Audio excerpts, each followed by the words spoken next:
오늘 제가 말씀드릴 내용은 한옥에 대한 얘기입니다. 그래서 한옥이라는 게 이제 우리가 뭐 너무 많이 들었기 때문에 뭐 구체적으로 뭐라 설명할 수는 없지만 우리가 사는 옛날 집을 우리가 한옥이라고 생각을 다 하실 거고, 그러면 이제 한옥의 범위가 어디까지가 이제 한옥일까라는 그런 얘기들, 그리고 이제 우리가 한옥에서 많이 살아봤었기 때문에 어리실 때도 또 살아보시고 하셨기 때문에 그 한옥을 살면서 우리가 느꼈던 그런 감정들이나 어떤 그런 뭐 물리적인 편안함이나 이런 것들이 어디에서 왔는지도 한번 오늘 이렇게 가볍게 한번 느껴보는 그런 시간이 되었으면 좋겠습니다. 그래서 제목을 이제 우리의 살림집 한옥이라고 해서 제가 그 속에 있는 얘기들을 뭐 아시는 것도 있으실 거고 또 모르시는 건 오늘 꼭 한번 들어보시고 또 아시고 가시면 좋을 것 같습니다.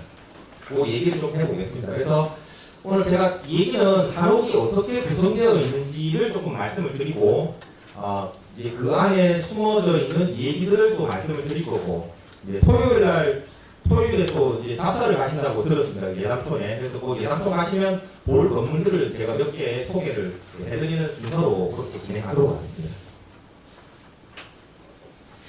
그 한옥이라는 말을 먼저 정리를 좀 해야 될 것 같습니다. 그러니까 우리가 기본적으로 아까 제가 서두에 말씀드렸습니다만 우리가 한옥이라는 말이 그냥 우리나라 사람이 우리나라에서 지은 집이라고 말하기에는 조금 너무 두뭉술한 얘기라는 느낌이 든다는 거죠. 예, 그래서 한옥이라는 말을 우리가 좀 분석을 좀 해보니까 언제 이제 이 말이 처음 한옥이라는 말이 나왔냐면 옛날 조선시대 이전에 있던 사람들은 우리나라에서 쭉 살아왔던 사람이기 때문에 뭐 다른 건물들을 볼 기회가 없었기 때문에 그냥 우리가 사는 집을 뭐 한옥이라고 따로 부르지 않았겠죠. 그냥 집이라고 불렀겠죠. 그런데 이제 개항을 하게 되면서 서양식 건물들이 이제 들어오기 시작하면서 이런 건물들이 이제 보이기 시작한 거죠. 그러니까 이제 일본식 격상가옥이라든지 아니면 서양식으로 이제 뭐 르네상스라든지 뭐 이런 서양식의 건물이 들어오면서 그럼 기존에 있던 우리나라에 있는 건물들을 뭐라고 부를 건가에 대해서 고민을 이제 하시기 시작했던 것 같아요. 그래서 외국 건물하고 좀 비교를 할 수 있는 어떤 용어를 만들어야 되겠다. 그래서 서양양식과 대비하게 하기 위해서 만든 신조어에서부터 시작한 겁니다. 그러니까 오래되지 않았습니다. 그래서 그전에는 말씀드린 것처럼 일반적인 집이 모두 한옥이었기 때문에 한옥이라는 말이 없었다는 겁니다.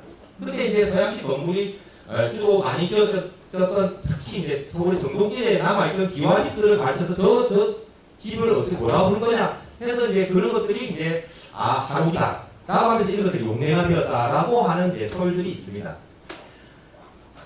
이런 설 말고 우리가 법적으로도 한옥이라고 뭔가를 지칭을 해줄 필요가 있습니다. 그럼 왜 그러냐면 한옥을 짓는다고 하면 이렇게 정부에서 지원해 주는 제도가 있거든요. 그러면 한옥을 뭐라고 특정을 지어야만 지원을 해줄 수 있지 않겠습니까? 그죠? 그래서 이제 그런 것들이 법규적으로 체계적으로 좀 만들어진 내용들이 있습니다. 그래서 일단은 우리가 일반적으로 학술적으로 얘기하는 거는 전통 기술로 만든 집 중에서 우리가 실제로 사는 집을 그러니까 우리가 살림집이죠. 을 따로 떼어서 한옥이라고 합니다. 그러니까 궁궐이나 뭐 서원이나 향교나 이런 것들은 한옥이라고 부르지 않는다는 거예요.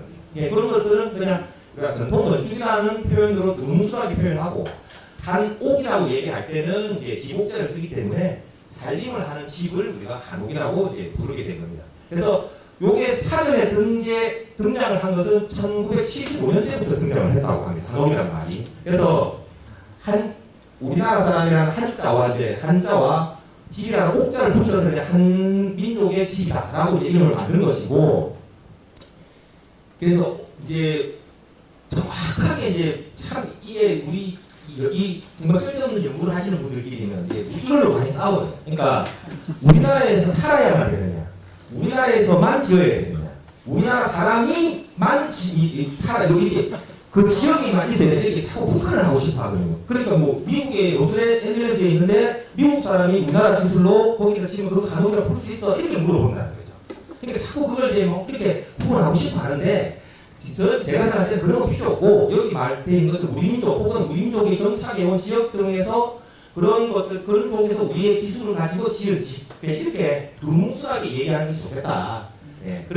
그런 뜻으로 이해해 주시면 좋을 것 같습니다. 여기 밑에 사진을 보시면 이제 제일 왼쪽에 있는 게 이제 서양의 기술로 우리나라에서 지은 집, 이런 것들은 한옥이라고 부르기 어려운 거죠. 또 가운데는 일본 사람이 일본의 기술로 우리나라에 지은 집이잖아요. 그러니까 이것도 한옥이라고 부르는 거예요. 요거는 성당인데 서양의 정신이나 서양의 종교를 가지고 한국인이 한국 기술로 만든 성당이에요.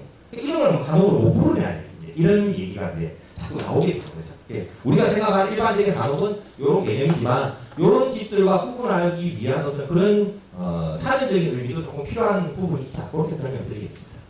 너무 길었죠, 그렇죠?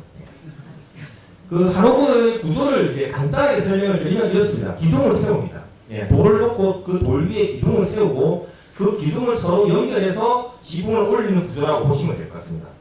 그러면 뭐 다른 나라 다 똑같지 않나요? 말씀하실 수 있는데 극단적으로 말해서 일본도 우리하고 거의 모양은 비슷하지만 완전히 다릅니다. 일본하고 우리나라하고는.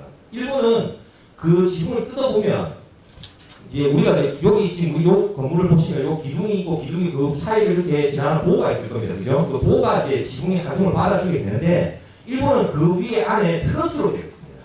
그러니까 트러스라는 것은 뭐냐면 작은 부재를 연결해서 큰 구조를 큰 가중을 받아주려고 만든 구조체거든요. 그러니까 우리 왜 삼각형으로 이렇게 공장 같은 데 보면 이렇게 만들어진 구조체 있지 않습니까? 지붕에 보면 그게 이제 트러스 구조거든요. 일본은 거의 그런 식으로 되어 있습니다. 그러니까 모양 바깥은 똑같지만 내부를 보면 굉장히 작은 부재를 막 연결하고 못을 쳐서 구조를 만듭니다. 우리나라는 그렇지 않습니다. 지금 우리 콘크리트 구조 거의 똑같습니다. 예. 기둥 세우고 기둥 사이를 연결하는 나무를 대들보를 걸고 그 위에다가 도리 같은 그런 지붕 부재를 얹어서 큰 부재들이 큰 지붕을 이 가중을 받는 그런 단순한 구조로 되어 있거든요. 그래서 우리나라는 충분히 나무를 구하기도 힘들고 왜냐하면 굵고 큰 부재를 구해야 되기 때문에 그래서 그런 부분들이 힘들고 그래서 지금 한옥을 지으시려고 하시는 분들이 가장 어려운 점이 뭐냐면 너무 비싸다. 우리나라 구조로 지금 왜 굵은 나무를 사야 되는데 나무는 굵을수록 비싸니까요. 그죠? 나무가 굵지 않으면 집이 작아질 수밖에 없고 큰 집을 지으려면 일본 같은 경우는 트러스 구조로 대충 이렇게 다국기나 그런 거라고 그냥 이렇게 두드려서 만들어도 대충 지붕을 만들 수 있는데 우리나라는 그게 안 되잖아요. 엄청나게 큰 나무를 사야 되니까 저기 캐나다나 미국에서 이제 다글라스 같은 나무를 사와서 이제 집을 짓거든요. 그러니까 이제 너무 비쌀 수밖에 없는 구조가 될 수밖에 없는 그런 어쩔 수 없는 부분이 있다. 그래서 그걸 이제 제가 말로 이렇게 쭉 설명드렸습니다만 이제 그걸 조금 이제 전문가답게 제가 좀 말씀을 드리면 기둥을 세우고 그 위에 볼을 걸고 그 위에 소로 첨차 이런 것들이 뭐냐면 들어보셨습니까? 공포 들어보셨습니까? 네. 공포라는 부재를 만드는 것들이 저는 소로와 첨차, 제공 이런 부재들이거든요. 그런 것과 그 위에 이제 지붕을 받치는 부재가 돌이하고 석가래입니다. 이런 것들이 만들어져서 이제 구성되는 게 한옥의 구조다라는 것이고 지역별로 우리 한옥을 좀 구분을 좀 할 수 있습니다. 그 지역별로 구분할 수 있는 이유가 뭐냐면 기온 차이가 있기 때문입니다. 북쪽으로 가면 춥고 남쪽으로 가면 따뜻하고 오른쪽이나 왼쪽이나 그으로 이제 바다 쪽으로 바람이 너무 많이 불고 이런 이제 기후의 차이가 있습니다. 그래서 그 기후를 어떻게 극복하느냐에 따라서 집을 크게 우리나라의 한옥은 세 가지 정도로 분류할 수 있어요. 첫 번째는 뭐냐면 북부지방 한옥입니다. 북부지방은 너무 추우니까 방을 우리 지금 예를 들어서 우리 남부지방에 있는 우리가 근처에서 볼 수 있는 한옥을 한번 머릿속으로 생각해 보시면 이렇게 길쭉하게 집이 생겼습니다. 그죠? 아니면 기역자가 생겼거나 그래서 부엌 있고 방 있고 대청 있고 방 있고 그렇게 집이 만들어져 있잖아요. 북쪽은 그렇지 않습니다. 여기 보시면 일단 앞쪽에 부엌이 있습니다. 부엌이 있는데 그 부엌 위에를 넓게 만들어서 그걸 마루로 씁니다. 그럼 바닥이 따뜻하잖아요. 불 때면. 그리고 그 안쪽으로 방이 있는데 방이 이게 서로 붙어 있습니다. 4개의 방이 받전자로 이렇게 붙어 있어요. 예. 그래가지고 열기를 최대한 밖으로 내보내지 않고 외기가 최대한 안으로 들어오지 못하게 해서 여기를 폐쇄적으로 방을 만들어서 최대한 열을 보존하기 위해서 한옥을 만듭니다. 두 번째는 중부지방입니다. 추울 때도 있고 더울 때도 있죠. 예. 추울 때, 더울 때가 극명하게 갈리는 동네입니다. 그러니까 추울 때는 열을 최대한 보온해야 되고 더울 때는 최대한 바람을 많이 들어와야 되는데 남부지방, 말씀드린 남부지방 같은 경우에는 이렇게 부엌 있고 방 있고 대청 있고 방 있고 이렇게 해서 바람이 불고 이렇게 외기를 많이 접하게 해서 열기를 여름에 최대한 덥지 않게 이렇게 만들게 되는데 이렇게 하는 게 좀 춥단 말이죠. 그러니까 어떻게 하냐 모양이 길어집니다. 기역, 니은, 디귿 이렇게 미은 거. 그러면 가운데 이제 중정이 있으면 마당이 있으면 거기에 햇빛을 받아서 이제 따뜻할 때는 따뜻하고 또 약간 일부는 열려져 있으니까 바람이 불어서 시원해야 될 때는 좀 시원하기도 하고 그렇게 되어 있습니다. 그래서 양쪽의 집의 중간쯤의 모습을 가지고 있다. 그래서 크게 우리가 한옥을 볼 때 한옥이 보니까 좀 기역, 이역, 기역 이렇게 좀 복잡하게 붙어 있네 하면 이 집은 좀 추운 집안인가 이렇게 생각할 수 있다.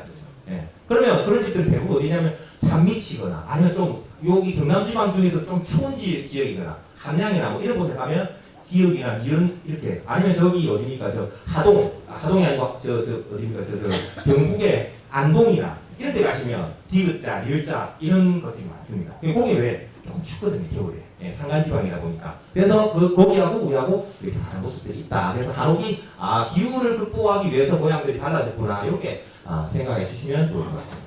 거기에 이제 조선 시대로 넘어오면서 이제 유교가 붙기 시작합니다. 그러면 유교가 붙으면서 뭐냐면 남녀를 구별하고 그죠? 예, 장유 유서를 따지기 시작합니다. 그러면 여자는 저기 안 보이는 곳에 제일 안쪽으로 남자가 사는 공간은 바깥쪽으로 해서 손님들 많이 만나는 곳으로. 그래서 사랑채가 앞에 있고 여자들 공간이 안채는 저 뒤쪽에 있죠. 그래서 이제 앞에서 마당에서 보면 사랑채는 보이지만 안채는 전혀 보일 수 없게끔 해주고 대신에 사랑채에 뭐 손님이 오고 하면은 밥 먹고 뭐 술상도 차려주고 해야 되니까 사랑채 뒤쪽에다가 문을 내서 그쪽으로 이제 상을 갖다 주기도 하고 그렇게 그런 것들이 이제 보이기 시작합니다. 그래서 나중에도 말씀드리겠지만 이제 남사 예당촌을 가시면 그런 집들이 있습니다. 그래서 그런 것들 좀 유심히 한번 보시면 그런 게 참 재미있는 부분이다라고 이제 이해하실 수 있을 것 같습니다.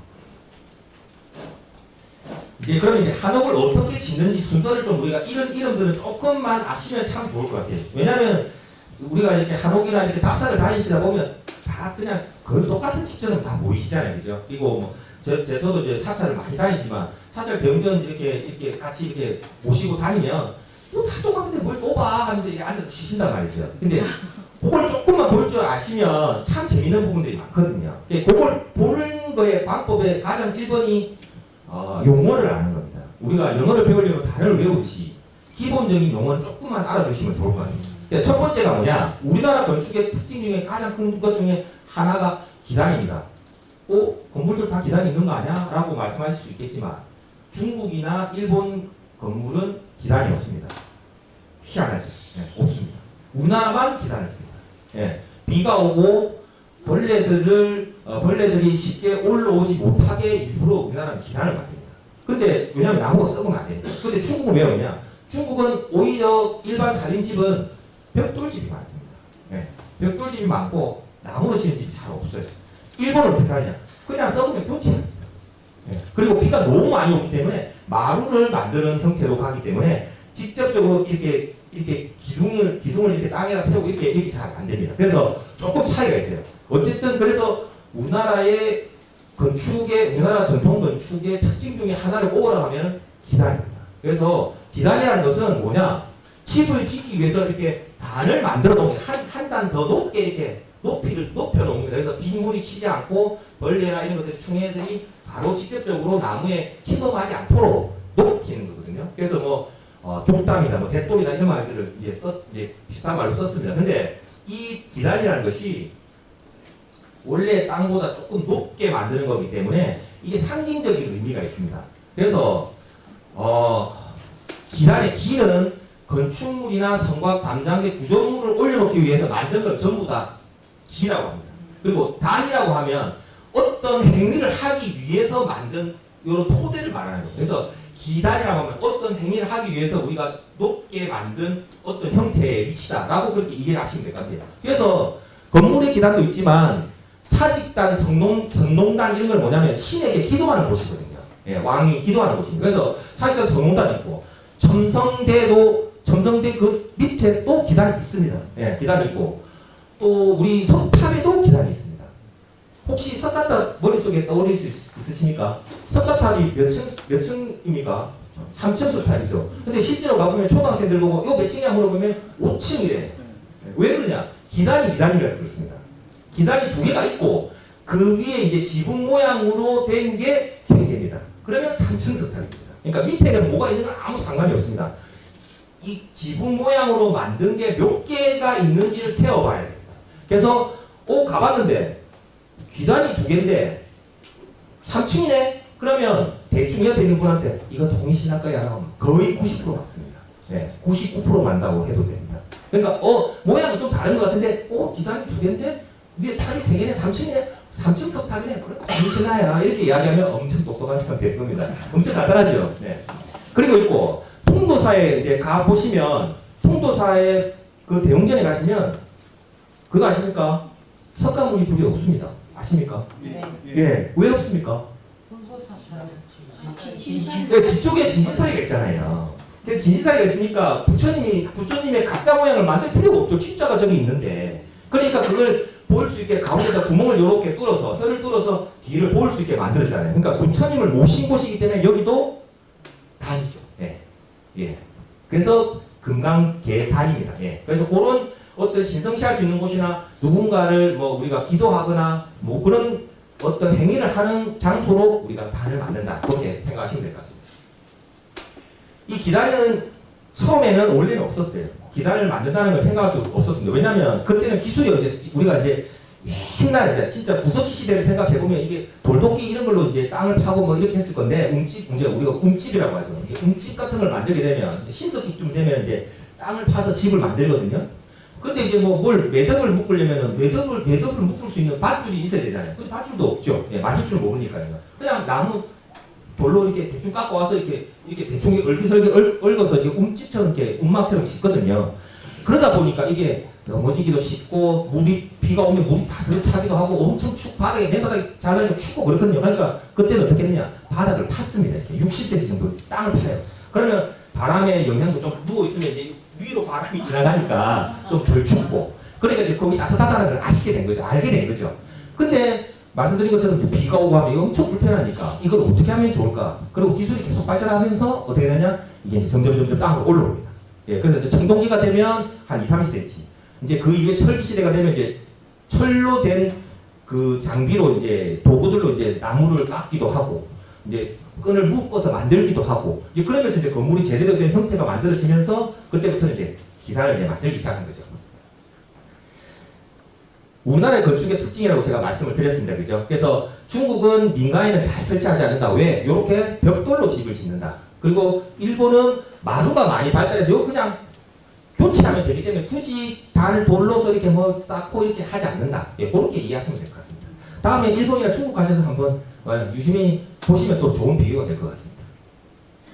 이제 두 번째는 이제 구조입니다. 기둥 위에 이제 올라가는 모든 목조의 형태를 우리가 이제 구조라고 이제 표현을 한다면 한국의 구조는 가구식이라는 거예요. 가구를 만들어서 이렇게 짠다는 거죠. 나무를 이렇게 짜서 이렇게 일본은 못을 아까 말씀드린 것처럼 작은 나무를 못을 쳐서 결합을 시켜서 만드는 방식이고요.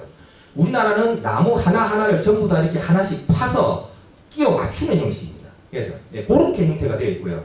그래서 가구라고 말할 때는 넓게 말하면 기둥에서부터 이제 우리 지붕에 있는 그 기와를 제외하고 그렇게 만들어지는 나무 전체를 가구라고 하고요.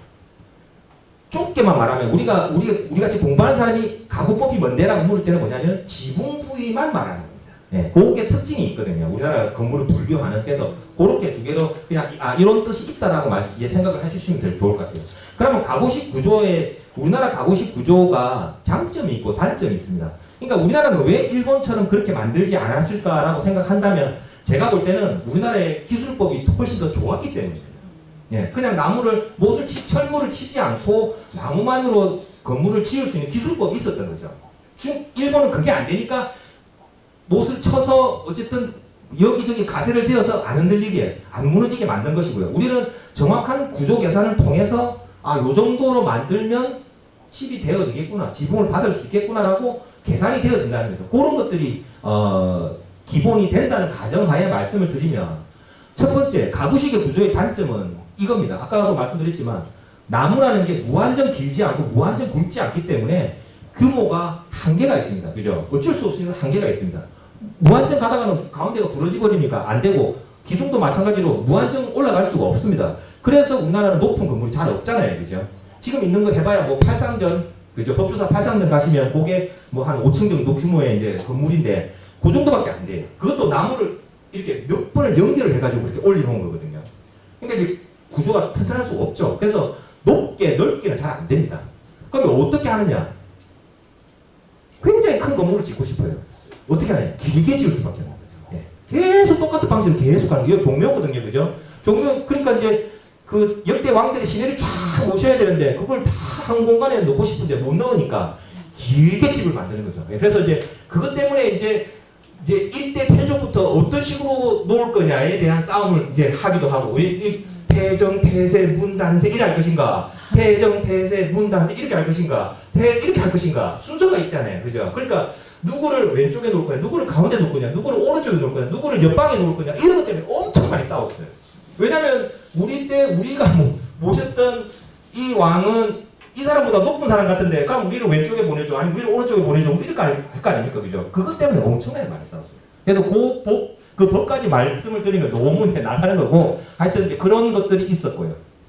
또 두 번째는 기둥보를 제외하면 전부 다 개구가 되는 구조잖아요, 그죠? 우리가 대충 말로 생각해 보시면 우리는 벽이 없지 않습니까? 그러니까 벽이 없다는 말은 그 벽이 구조 내력의 힘을 받지 않는 벽이라는 거죠. 그러니까 아주 얇은 문이나 창으로서 막아서 이렇게 벽을 만들지 않습니까, 그죠? 그러니까 뭐 벽돌조 같은 경우나 이제 석조 같은 경우에는 그 벽 자체가 이제 힘을 받는 구조지만 우리는 기둥하고 대들보가 모든 하중을 다 받기 때문에 이런 부분들이 전부 개방적인 형태가 되는 거죠. 그러니까 마당은 완전히 외부고 마당하고 우리 집이 있는데 마당 우리 집 사이에 이렇게 처마가 내려와 있어요. 그러면 처마 밑은 지붕이 있지만 다 열려져 있잖아요. 그럼 거기는 외부 공간인가?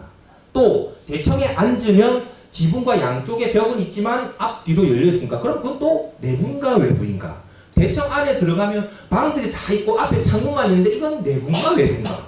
이렇게 복잡한 감정을 주는 건물이라는 거죠. 그러다 보니까 어디서부터 어디까지가 외부고 내부인지에 대한 개념이 굉장히 모호한 건축이고 이런 것들이 현대 건축에서는 이게 이제 열려진 외부 공간에 대한 이걸 어떻게 우리가 내부 공간이 받아들일 것인가에 대한 그런 관계성이 굉장히 중요한데 우리나라 건축은 이미 그렇게 되어 있는 건축이라는 것이죠. 예, 그런 점에서 우리나라 건축이 외부 공간을 활용하거나 외부에 있는 전경들을 바라보면서 어떤 식으로 받아들일 건가, 차경이라고 하는 그런 것들을 어떻게 받아들일까에 대한 그런 고민들이 옛날부터 이제 있어 왔다는 겁니다. 예.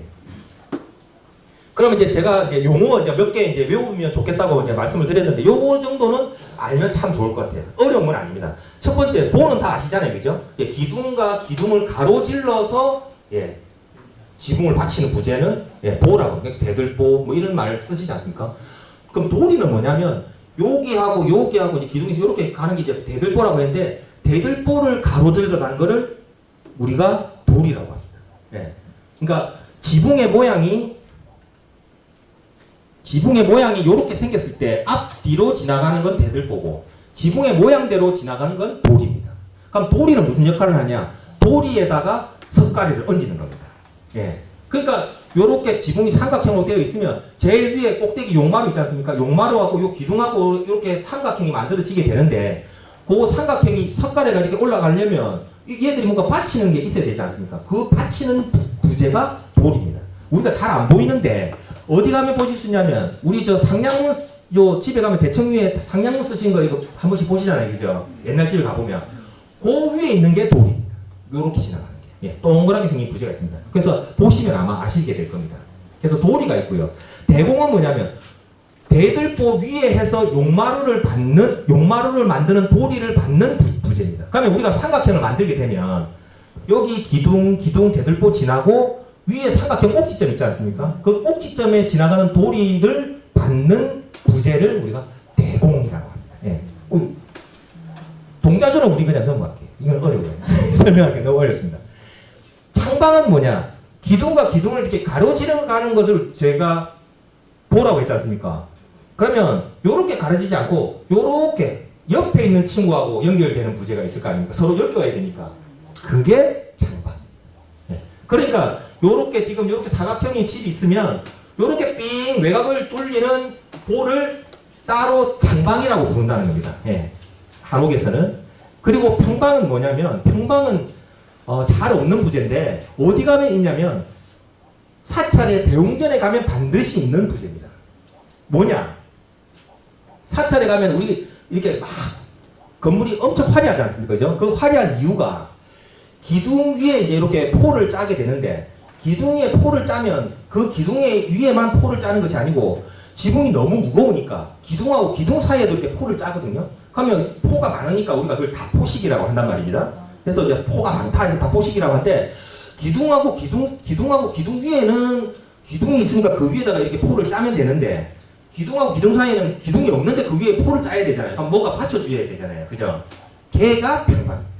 그래서 평방이라는 부재는 다폭의 건물에서만 볼 수 있는 부재입니다. 그래서 여기 저기 평방이 이렇게 되어 있네라고 말하는 순간 그분은 다폭의가 어떤 거라는 걸 아시는 분인 거죠.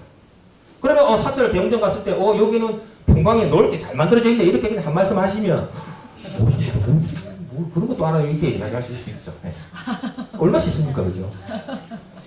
자, 그러면 여기에는 이제 평방은 없지만 이제 그걸 이제 그림으로 이제 이렇게 표현하면 말씀드리는 것처럼 기둥과 기둥이 있고 대들보가 지나고 대들보 건물이 좀 클 경우에는 그 위에 보를 하나 더 올립니다. 그래서 마지막 보라고 하면 종보라고 합니다. 예, 그래서 중보도 있고 뭐 상중보도 있고 뭐 더 있을 수 있겠지만 기본적으로는 대들보, 종보 요 제일 위에 있는 그 속꼭지점을 받는 건 뭐다? 대공. 예, 요렇게 되는 거죠. 예. 간단하죠. 그리고 요렇게 기둥을 요렇게 지나가는 애들이 장방. 요렇게 속꼭지점을 만들어주는 동그란 부재들이 도리. 이렇게 되는 거죠. 예. 그리고 이렇게 지붕을 받아주는 실제적인 부재는 석가래. 이렇게 되는 거죠. 네. 왜냐하면 석가래가 있어야 그 위에다 기와를 올릴 수 있으니까요. 네. 제가 아까 일본하고 비교하면서 제가 말씀드렸어요. 이게 고려시대 때 만든 우리나라 건물 중에 남아있는 몇 개 안 되는 건물 중에 하나입니다. 예, 수덕사라고 하는 절에 있는 대웅전입니다. 이 옆에 사진이거든요. 이렇게 생겼어요. 보가. 이런 거 처음 보시죠? 예. 그러니까 이제 우리가 지금 거의 보는 건물들은 거의 대부분 뭐냐면 17세기 이후 건물입니다. 우리나라 건물의 거의 대부분 임진왜란을 거치면서 다 불탔거든요. 거의 없다고 보시면 됩니다. 남해에 있는 유명한 무슨 절들 이런 거 다 없습니다. 다 불탄 것들입니다. 다 새로 지었습니다. 예. 그런데 여기는 지금 보시기 바와 같이 1300년대에 지은 건물, 14세기 때 지은 건물이 아직 남아있어요. 그러니까 지금 짓는 건물을 보는 거하고 전혀 다른 모양으로 생긴 거죠. 그러니까 이 구조체를 하나 만드는데도 그냥 대충 앞에서 봤을 때는 이렇게 그냥 대충 만들었는데, 이때는 이 부처님, 이때는 불교가 국교였잖아요. 그러니까 부처님을 모시는 공간을 그렇게 함부로 지을 수가 없었던 거죠. 엄청나게 공을 들여서 지은 겁니다. 예. 너무 아름답지 않습니까? 예. 특히 요것도 보거든요. 요 보를 뭐라고 하냐면 속골이 닮았다고 해서 우미량이라고 합니다. 예, 우미량. 예. 다음에 혹시 시간 되시면 여기 한번 구경 꼭 한번 가보십시오. 정말 아름답습니다. 예. 실제 모습입니다. 이렇게 지금 뽀족뽀족 튀어나오는 얘들이 다 돌입니다. 돌이. 예, 얘들이 이제 석가리를 받아야 되니까, 그죠? 그러니까 얘들이 돌인 거죠. 예. 요렇게 생긴 게 포입니다. 공포. 그래서 여기는 지붕 위에만 공포가 있기 때문에 주심포라고 합니다. 예, 주심포 양식. 고려시대 때는 주심포 양식이고요. 조선시대로 넘어오면 다포계로 바뀌게 됩니다. 왜냐면 요렇게 만들기가 너무 힘든 거예요. 하나하나 다 만들기가. 그러니까 그냥 여기만 좀 화려하게 만들고 요런 거 대충 만드는 거죠. 안 보이니까. 그러니까 이제 그냥 앞에 가면 우리 절에 가보시면 엄청나게 화려하지만 실제로 안에 들어가보면 그 정도까지 화려하지는 않잖아요. 이제 뭐 단청을 칠해서 화려하게 보이긴 하지만 이런 화려함은 없다는 거죠. 예. 왜냐면 너무 힘들어요. 만들기가. 또 너무 아픈 얘기지만 임진왜란 거치면서 이런 일을 할 수 있는 분들이 너무 많이 돌아가셨고 너무 많이 일본에 끌려갔습니다. 예. 그래서 기술 장인이 없는 거죠. 이런 일을 할 수 있는. 예. 그런 얘기도 나중에 조금 더 하겠습니다. 그래서 아까 말씀드린 것처럼 한옥은 요렇게 이제 나무를 깎아서 끼워서 못을 치지 않고 만드는 구조다. 그래서 하나 알아두시면 좋은 게 이 나무와 나무를 연결하는 방법은 명칭이 두 개가 있습니다. 이음이 있고 맞춤이 있습니다. 이음은 뭐냐? 같은 방향으로 갈 때는 이음입니다. 이어서 간다는 거죠. 맞춤은 뭐냐? 다른 각도에서 합치게 되면 맞춤이 됩니다. 그래서 이음은 요렇게 이음 있는 게 뭐 계속 하는 거니까 크게 이제 뭐 구조적으로 문제가 안 되는데, 이런 것들은 하중에 의해서 이제 부서질 수 있잖아요. 그죠? 그러니까 이제 단면적을 최소화하면서 이제 연결되는 여러 가지 방법들을 이제 찾은 거죠. 예. 그래서 요런 이음과 맞춤이 있고 그에 따른 이름들이 많이 있다. 예. 그렇게 되는 거고, 요렇게 이제 기둥에 올라오게 되면 기둥을 갈래를 이렇게 4개로 쪼갭니다. 그래서 이렇게 보가 끼고 이렇게 기둥과 옆에 기둥은 창방이 지나간다 했지 않습니까? 그죠? 그러니까 창방도 기둥에 끼어야 되고 이 대들보도 기둥이 끼어야 되니까 기둥이 4개로 쪼개져야 되는 거죠. 그래 끼우거든요. 그래서 우리가 이제 그걸 사계 맞춤한다라고 하는데 이제 4개로 쪼개어서 끼웁니다. 그러면 이게 정말 대충 하면 이거 그냥 부러지는 거거든요. 그래서 엄청 정교하게 합니다. 그래서 그 부분들에 대해서 이제 여기는 표현이 안 되어 있지만 이렇게 특수한 모양을 만들어 가지고 부러지지 않게끔 이렇게 합쳐져서 그것들이 모두가 다 합쳐지면 거기에 빈 공간이 없게끔 딱 그렇게 깎아냅니다. 그래서 절대 단면에 손실이 없게끔 해서 하중에 문제가 없게끔 이렇게 맞춤을 한다. 그렇게 설명을 드리겠습니다. 공포를 한번 간단하게 말씀을 드려볼게요. 공포를 왜 만들었느냐? 첫 번째는 의장적인 게 있습니다. 예쁘게 보이고 싶었어요. 아까 말씀드린 것처럼 옛날에는 그 부재 하나하나 이렇게 한 땀 이렇게 깎아가지고 만들어서 예쁘게 만들었다고 하면 이제는 그런 장인도 없고 또 그러기에는 부재가 너무 좋은 부재도 없고 하니까 임진왜란 지면서 얼마나 우리나라 국토가 다 불타고 그렇겠습니까? 그러니까 부재도 없고 그러니까 기존에 있었던 다른 집에서 무너졌던 거 그런 거 대충 가져와서 하기도 하고 뭐 그랬거든요. 그러니까 이걸 어떻게 해서든지 좀 화려하게 보이고 싶은 욕구가 있는 거죠. 왜냐하면 부처님을 모시는 공간인데 너무 이게 좀 부실하게 만들면 안 되지 않습니까? 그러니까 어떻게든지 예쁘게 보이고 싶어서 노력을 굉장히 많이 했습니다.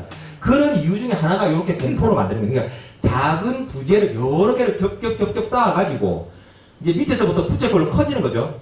그러면 일자로 쭉 올라가면 하중을 적게 받지만 이게 위에가 단면적이 넓어지면 넓은 면에서 이렇게 하중을 받게 되니까 더 이제 큰 하중을 받을 수 있지 않습니까? 그러니까 요렇게 사다리꼴로 이렇게 넓게 만들어서 하중을 넓게 받는 것이 두 번째입니다. 첫 번째는 예쁘게 짓고 싶다. 화려하게 짓고 싶다. 두 번째는 지붕의 하중을 많이 받고 싶다. 작은 부재로. 예. 왜 의장적인 게 왜 있냐면 우리나라 건물이 이제 요렇게 대충 생겼는데 지붕이 절반이잖아요. 우리가 실제로 볼 때는 이제 밑에서 이렇게 위로 보기 때문에 기둥이 이렇게 높아가지고 지붕이 요만하게 보이지만 실제로는 절반입니다. 지붕이. 그러니까 얼마나 무거워 보이겠습니까? 새카만 그 기와를 얹어가지고 그러니까 보면 이렇게 멀리서 보면 지붕밖에 안 보이니까 굉장히 무거워 보이죠. 그러니까 요렇게 생긴 부재를 가지고 굉장히 가볍게 들어놓는 모습을 이렇게 만들어준다는 거예요. 그러면 실제로 사람들이 가서 봤을 때 그렇게 무거워 보이지 않는데 이렇게 느끼신다는 거죠. 그래서 수직도 거기다가 이제 위로도 이렇게 이제 사다리꼴로 이렇게 역삼각형으로 올라가게 되니까 요만큼 이제 또 건물이 높아지잖아요. 그러니까 건물의 규모도 좀 올리고 수평적으로도 요게 넓어지면 넓어질수록 요 처마가 더 밖으로 많이 나오겠죠. 예. 그러면 이제 요걸 과하게 이제 해가지고 최대한 이걸 많이 빼면 또 지붕이 커지니까 또 그렇게 욕심을 내는 또 건물도 있어요. 그런 건물들은 이제 가보시면 이제 비세고 이제 막 여기가 기울어져 앞에가 너무 무거워가지고 이렇게 넘어져가지고 기와가 막 떨어지고 이제 하는 거죠. 예. 욕심을 너무 많이 내신 거죠. 요게 이제 공포의 모습들인데 요거하고 차이점 아시겠습니까? 얘는 굉장히 단순하고 그죠? 얘는 엄청 화려하잖아요. 어떤 게 더 뒤에 것 같습니까? 제가 말씀드렸다니까. 이건 허접한 겁니다. 화장을 하는 거죠. 화장을. 안 예쁜데 난 안 되겠다. 이렇게 나는 도저히 못 나가겠다 하고 막 꾸미는 거예요. 엄청나게 꾸미는 거예요. 근데 이거는 뭡니까? 구조적으로 딱딱 필요한 것만 딱 들어있죠. 예. 근데 그것들이 아구가 딱 맞게 예쁘게 딱 정확하게 그 자리에 딱 들어가 있는 겁니다. 이렇게 하기가 엄청나게 어려운 겁니다. 예. 못합니다. 지금 우리 보고 지금 하라면 못합니다. 이렇게. 예. 할 수가 없습니다. 왜냐면 구조 계산을 할 수가 없어요. 예. 이렇게는 할 수 있죠. 왜? 이빨이 전부 부재가 딱딱딱딱 붙어 있잖아요. 그러니까 이렇게 위에서부터 눌러서 오는 거기 때문에 하중 계산이 됩니다. 이거 보십시오. 다 떨어져 있습니다. 그죠? 부재와 부재가 떨어져 있어요. 그러니까 이걸 계산을 할 수 없고 얘는 지금 여기서부터 이렇게 기둥이 이렇게 대들보가 이렇게 오고 있는 거거든요. 여기 밑에 이 기둥이거든요. 지금 받고 있는 지점이 여기 하나, 둘, 셋, 넷, 딱 6개밖에 없습니다. 그게 이렇게 일자로 가고 있는 거예요. 그러니까 가서 실제로 보시면 어이구야 이런 느낌이 듭니다. 네. 요거는 화려하게 잘했네 요 정도죠. 네. 저는 그렇습니다. 네. 네, 세 번째로 지붕 얘기 좀 해보겠습니다. 지붕 얘기는 제가 오면서 좀 했습니다. 그죠? 네, 지붕은 우리가 이름을 좀 알아주시면 좋을 것 같아요. 요렇게 옆에서 봤을 때 요렇게 간단하게 되어 있는 거. 요 뭡니까? 막대. 서로 맞대고 있다고 해서 맞배 지붕이라고 합니다. 예. 요거 위에서 봤을 때 위에 지금 여기 용마루가 하나밖에 없죠. 그죠? 이렇게 하나. 예, 요거를 뭐라고 하느냐? 우진각이라고 합니다. 우진각. 그리고 우리가 제일 많이 보는 지붕. 이건 뭡니까? 옆에서 봤을 때 팔자처럼 생겼다고 해서 한자로 팔자처럼 생겨서 팔짝 지붕이라고 합니다. 예. 요 정도만 아시면 좋을 것 같아요. 아, 여기는 팔짝 지붕이네? 아니면 여기는 뭐 맞배 지붕이었네? 근데 이제 그러면 이게 더 만드는 게 어려워 보이니까 이게 더 좋은 건가? 그런 건 아닙니다. 예. 고려시대 때는 팔짝 지붕이 없었고 거의 대부분 맞배 지붕이었어요. 근데 이제 다포개를 만들게 되면서 화려하게 집을 지으면서 이걸 조금 더 모양새 있고 화려하게 보이기 위해서 팔짝 지붕으로 변화된 것들도 있고 또 오히려 단정한 느낌을 주기 위해서 맞배 지붕을 고수하는 건물들도 있습니다. 네, 그래서 그런 부분들은 차이가 있을 수 있고요. 우리 근처에 성주사 대웅전이나 이런 데도 가보시면 어떻게 되어 있는지 아십니까? 혹시 맞배입니다. 근데 그거 되게 웃깁니다. 왜냐면 맞배인데 다포개, 포가 많은 조선시대 후기 건물이거든요. 19세기에 지은 건물이니까 불이 타서. 근데 맞배 지붕으로 되어 있어요. 그러니까 이상하잖아요. 저희들 볼 때는. 그러니까 이제 그걸 우리가 좀 분석을 해보니까 아, 돈이 없었구나. 팔짝을 지으려면 돈이 들거든요. 근데 여기 다포로 이렇게 포를 장식하지 않으면 너무 허전하니까 일단 포로 장식을 합니다. 근데 돈이 경제적으로 부족하니까 맞배를 지었어요. 그걸 제가 어떻게 알게 됐냐면 뒤로 이렇게 돌아가 보면 다 포가 아닙니다. 포를 만들 돈도 없었던 거예요. 그러니까 앞에만 하잖아. 너무 이상하잖아요, 그죠? 근데 그런 건물들이 의외로 많습니다. 한번 돌아다녀 보세요. 그러니까 여러분들이 사실 뒤까지 잘 안 가보시잖아요, 그죠? 그러니까 최근에 지은 절들 말고 좀 오래되었다라고 하는 그런 절들을 뒤를 한번 돌아보세요. 그러면 앞하고 뒤가 다른 건물들이 의외로 많습니다. 고성의 화방사 대웅전도 그렇거든요. 네, 운흥사도 그렇고. 네, 고성이 아니고, 예, 고성의 운흥사 대웅전도 그렇습니다. 그러니까, 왜 이랬지라고 생각하실 게 없어요. 첫 번째는 돈입니다. 결국은 17세기 이후에 만들어진 건물들은, 절들은 대부분 일반적인 이제 중인이나 아니면 이제 상인들의 시주에 의해서 집을 이제 다시 이제 짓게 되거든요. 불탄 것들을.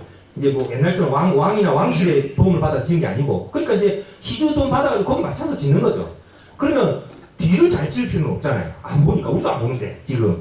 그러니까 앞에는 화려하게 짓습니다. 근데 뒤로 가면, 어이구야 싶은 거죠. 네. 그러니까 앞만 보고 있어야 됩니다. 근데 그러니까 이제 그게 보기가 조금 그러니까 거기에 용도 달고, 봉황머리도 달고, 막 용이 막 이렇게 안에 들어가 보시면 막 춤을 추기도 하고, 그러면서 사람의 눈을 현혹을 시키는 거죠. 구조는 보지 마라. 화장하는 것만 찍지 마라. 이런 거죠. 그러니까 우리 이런 건 없는 거죠, 이제는. 이런 건물을 지을 수가 없어요. 네. 왜냐면 너무 노골적으로 나와버리잖아요. 내가 못생긴 게. 이렇게밖에 못 짓는 거예요. 이렇게 막 끝을 이렇게, 우리가 이걸 쇠서라고 해서 소의 혀라고 표현하거든요. 이렇게 막 달아가지고 여기다가 연꽃도 달고, 뭐, 막 하면서 이제 예쁘게 이제 만들려고 하는 거죠. 근데 이게 더 예쁘다라는 거죠. 이제 그럼 이제 과학 얘기를 좀 간단하게 해보겠습니다. 시간이 너무 많이 지나가는데, 그죠? 첫 번째는, 풍수에 관련된 얘기입니다. 풍수는 제가 사실 제 전공이 아니기 때문에 제가 뭐 구체적으로 뭐 말씀드리기는 조금 조심스럽습니다. 그런데 우리가 이제 5가지 정도로 풍수를 얘기를 할 수 있다고 봅니다. 그래서 풍수라는 것이 결국은 뭐냐면 경험상 살아보니까 이런 곳이 좋더라입니다. 그때는 몰랐겠죠. 과학적으로 이게 뭐가 좋은지는 몰랐지만 우리가 살아보니까 뒤에 산이 있고 앞에 물이 흐르고 양쪽에 산이 좀 있는 게 좋더라는 겁니다. 살아보니까 특별한 문제가 없더라는 거죠. 그게 이제 우리가 분석을 해보니까 이제 이런 느낌이거든요. 첫 번째 이제 우리가 제일 많이 들어보는 게 이제 배산임수인데, 배산임수는 뒤에 산, 앞에 물이잖아요. 뭐냐? 뒤에 산이 있어야 좀 바람도 좀 덜 불고, 예. 또 비가 오면 이렇게 자연스럽게 물도 빠지고, 또 당연히 물이 있어야 먹고 살기 좋고, 물이 오염이 안 되고, 뭐 이런 거죠. 예, 단순하게 보면 그렇다는 거죠. 살아보니까 배산임수가 좋더라는 겁니다. 좌청형 우백호도 마찬가지입니다. 바람이 왼쪽에서 오른쪽으로 막 불고, 이러면 살기가 힘들고 그 지역의 기후가 계속해서 외부 기후에 따라서 계속해서 변화하게 되고, 그러면 사람들이 살기가 힘든데 약간의 평지형으로 되어 있으면 바람이 좀 세게 불어도 좀 덜 춥고, 예, 눈이 와도 좀 물이 산을 넘어오다가 좀 안 오기도 하고, 그러니까 이런 기후들을 조절해주는 기능들이 있다는 거죠. 이런 것들이. 그런 것들을 살아보니까 너무 좋더라. 그런 것들을 이름을 붙여본 거죠. 예. 저는 그렇게 생각합니다. 아닐 수 있습니다. 예. 그리고 안산과 조산이 있습니다. 그러니까 안산은 내가 이렇게 앞에 우리를 어떻게 보면 지켜주는 산. 조산은 저 멀리 내가 보면서 이렇게 풍경으로서 이렇게 이제 바라보게 되는 산. 이런 것들이 이런 곳이 좋다는 거죠. 우리나라 그 이제 세계유산으로 등록된 것 중에 이제 묘가 있잖아요. 묘. 예. 그러니까 이제 그 왕들의 묘. 예. 그러니까 뭐 태릉이라든지 그죠? 그러니까 능이 있지 않습니까? 예. 능원 묘 같은 경우에는 뭐가 제일 중요하냐면요. 조산이 제일 중요합니다. 그 묘가 바라보고 있는 산이 있습니다.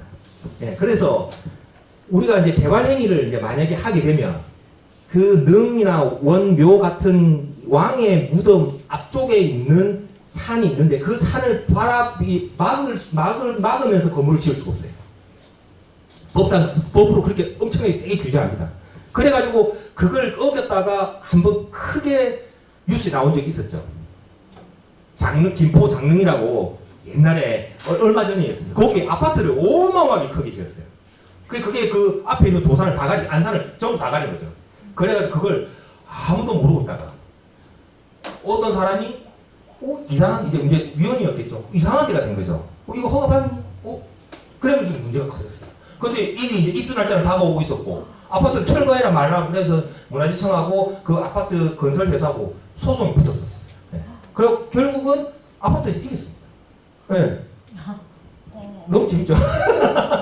원래는 철거하는 게 답입니다. 원래는. 근데 못 이겼어요. 예, 문화재청에서. 왜냐하면 그 전에 분명히 그걸 조정할 수 있는 시간이 있었음에도 불구하고 모르고 지나가 버린 거죠. 예. 그래서 주민들의 그 삶을 유지해 주는 것이 더 중요하다 해서 예, 그게 이제 기각이 되었습니다. 그런 얘기도 있고요. 또 이제 명단수, 물이 깨끗한 물이 있으면 좋겠다라는 거. 그리고 사신사라고 해서 지금 말씀드린 4가지가 조화롭게 있으면 좋겠다. 뭐 그런 얘기들이라고 보시면 되겠습니다. 이런 것들이 이제 지금 우리가 이제 뭐 이런 CFD라고 해서 이제 그 바람이 어떻게 부는지 도시에서 이런 것들을 도시 계획을 할 때 시뮬레이션을 돌립니다. 그래서 바람이 이렇게 도시를 충분히 지나갈 수 있도록 하는 그런 프로그램을 시뮬레이션 하는 것들이 이런 것들이 결국은 풍수지라고 연결되어 있는 내용들인 거죠. 그리고 도시 계획을 할 때 태양의 고도나 일조 같은 것들을 시뮬레이션을 돌려서 각각의 지역들이 전부 고르게 일조를 받고 있는지에 대한 것들도 다 분석을 하거든요. 뭐 이런 것들이 다 연결되어 있는 것이고, 우리 뭐 화해마을 같은 것도 마찬가지로 이렇게 강을 끼고 있는 마을들은 전부 다 어쨌든 조금 더 덜 덥고, 예, 덜 춥고, 또 홍수 같은 게 나도 조금 다른 데보다는 훨씬 낫고, 예, 큰 강을 끼고 있으면 이제 그런 부분들이 어차피 지금에 있는 삶에 우리가 알고 있는 과학하고 연결되어 있는 부분들이 아닌가라는 것이죠.